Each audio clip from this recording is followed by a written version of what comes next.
Well, with the G7 summit over, leaders are en route to Madrid for a 3-day NATO conference. You can hear the helicopters buzzing around ahead here as officials and leaders make their way there and make their way to other destinations. The Western military alliance will focus on the ongoing war in Eastern Europe, as we've seen that focus here in Bavaria. Ahead of the NATO summit, Ukraine's President Volodymyr Zelensky has held a phone call with NATO chief Jens Stoltenberg.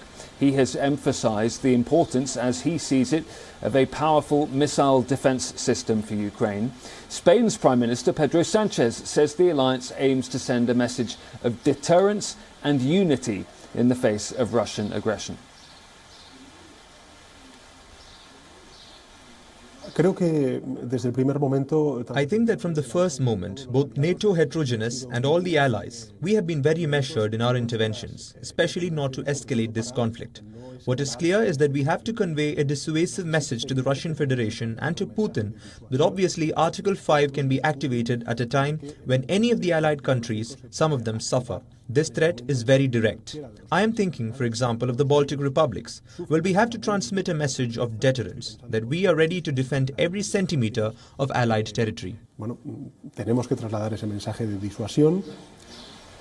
The Russian invasion of Ukraine has forced historically neutral nations, Finland and Sweden, towards NATO.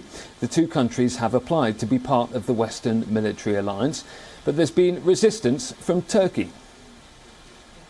One of the issues raised by Turkey concerns Sweden's response to Turkey's request for extraditions. These matters are handled swiftly and carefully by our legal system in accordance with European Convention on Extradition. Sweden is not and will not be a safe haven for terrorism. The relevant authorities work intensively in order to expel persons who could be a security threat. And there are a substantial number of cases which are currently processed. Before heading to the summit, Turkish President Recep Tayyip Erdogan said that he had spoken enough and now wants to see results from those two countries. We will do whatever is necessary in line with the rights and interests of our country.